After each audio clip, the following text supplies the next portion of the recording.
The Kruger L-21 Wolf, the latest addition to Star Citizen's exciting fighter lineup, is definitely a beautiful ship. This is the first ship made by Kruger that is fully independent, meaning it's not a snub fighter, it has its own quantum drive. You can jump between destinations and even to Pyro if you want.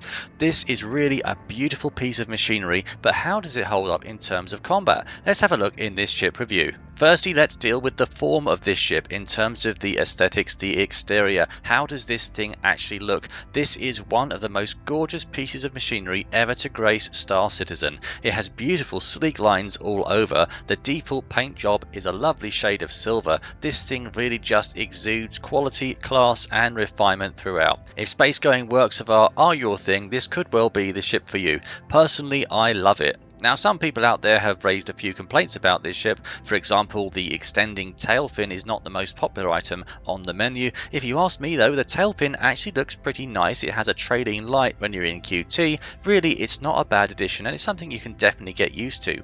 I really love the overall sort of almost really sword-shaped appearance of this ship with that long nose on it. The position of the cockpit set quite a long way back into the body of the ship, meaning you have that long nose ahead of you. The whole thing really has this retro futuristic vibe going, and I seriously admire the design. This is something that really has obviously had a lot of passion put into it by the people at SIG or RSI, whatever you want to call them. The positioning of the fuel port, pilot entry button and indeed weapon storage racks on this ship all make sense on the exterior. It's fitted with missiles in a very sensible place. The weapons, of course, the fangs of this ship are the twin size 4 Gatling guns, which we'll get to a bit later on, but these are retractable in the most glorious way. Just look at how these things extend and retract. Very satisfying. This is also, therefore, one of the only ships in the game right now where you can fly around with no weapons at all, just cruising the universe without having to worry about fighting. But if hostiles do show up, you've got plenty of firepower ready to deploy at a moment's notice. This is a ship that takes the sleek lines and appearance of the Archimedes and the Merlin and takes them to a whole new level with the Wolf. The beautiful design here is something to behold and will certainly be turning heads in Star Citizen for quite a few years to come, I should imagine. Overall, in terms of form, I'm going to give this ship 18 points out of 20 in this category. I think this is a lovely ship, a very graceful sight sailing through the cosmos. It's a world apart from the more utilitarian ships out there like the Asgard, for example. It just really is in a visual league of its own, if you ask me. If CIG continue to go in this direction with future ships, I think we're going to see some very beautiful craft in the future being added to this game. Keep this up, guys. This is fantastic. We're going to move on now to an important category in this review, which is the function of the ship. This category is worth 40 points. In other words, how good is this ship at its intended role? So the Kruger Wolf is of course a fighter, meaning this ship needs to pack a serious punch, and as a light fighter, it's going to need to be maneuverable as well. In terms of firepower, you have its twin size 4 Gatling guns. These are really powerful. That's the first thing I'm going to say about them. They pack a serious punch. What's more, you have over 4,000 rounds of ammunition in each one at your disposal, ready to deal with all kinds of threats. To test out the weaponry on this beautiful fighter craft, I took her out for a spin on both a low risk target and one of Giddy's combat missions. I was really impressed with the performance overall. She's seriously maneuverable, she has enough firepower to comfortably deal with lighter fighters like, for example, a Hornet, a Nomad, that kind of thing, but also she has not only the agility but also the ammo and rounds to take down heavier threats. For example, the Constellation in this Giddy contract. By staying on the tail of the heavier Constellation ship, I was able to destroy her and still have plenty of ammo left in reserve. This is a beautiful ship that packs a serious punch and again is very maneuverable. It's so fast as well. When you hit those thrusters, you really are going to shoot to the stars in an instant. You want to be careful actually that you don't go zooming into a space station or something. This thing can take off like a shot out of a cannon, in this case some ballistic cannons. Now, if the size 4 Gats weren't enough, you've also got 8 size 1 missiles, which may sound small, but bear in mind this is a light fighter, so each piece of additional armament definitely helps you in taking out any threats you might be dealing with. It's fair to say you can deal with most kinds of bounty hunting or PvE contracts in the universe with this ship. I don't recommend taking up against an Idris, for example, but certainly anything up to and including Connie level, you should be okay providing you have some fighter pilot skill. This is just a beautiful craft, not only on the exterior, but also in terms of combat, and for this reason I'm going to give it 35 points out of 40 in terms of function. What a great performer this really is.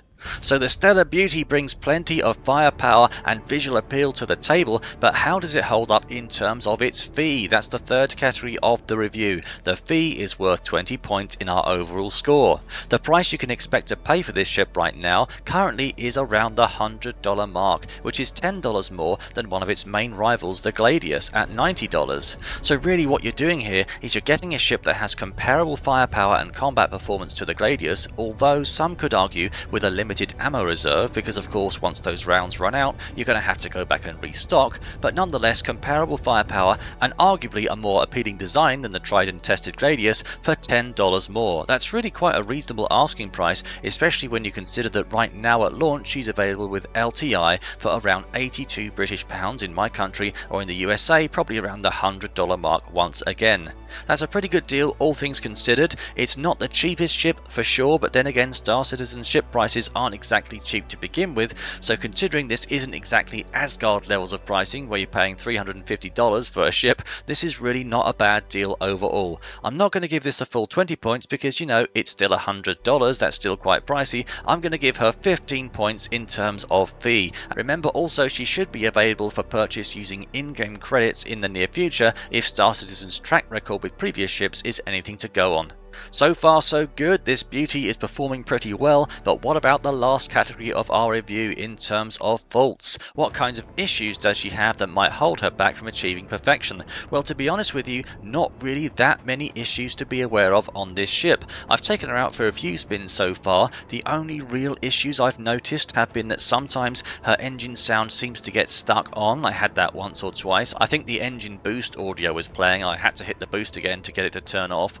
In terms of her weaponry, yep, this has performed pretty well. Every time I extend or retract the guns, I haven't noticed any issues there. I haven't really seen too many other issues to be aware of. A lot of people were saying for a while that her heatsink paint was getting quite clouded over in terms of the cockpit glass. It was getting heavily worn and making it rather hard to see what was out there, but the devs have advised they will be patching this in a future patch quite soon, I think, so I don't think this is going to be an issue in the near future. Overall, I'm going to give her a solid 17 points out of 20 in the faults category. She's a pretty reliable option to get you from A to B, and also in dealing with any hostiles you may encounter along the way without too many bugs to be found here. So we've seen how the Wolf has fared in terms of form, function, fee and faults. What's the final score for her? Well, adding those four numbers up brings us to a total of 85 points out of 100 for this beautiful galactic fighting machine, giving her an A grade. I really give this sleek silver spearhead my highest recommendation if you're looking for something that performs as well as she looks. What a great fighter. So that's my take on the Kruger L-21 Wolf, a lovely piece of space going machinery. Let me know in the comments what you think of this ship. If you like this video and you're interested in the game, please also consider using my referral code, which you can see on the screen right now. If you use that when signing up for a new Star Citizen account, you're going to get a bonus of 50,000 credits. Thanks for watching, guys.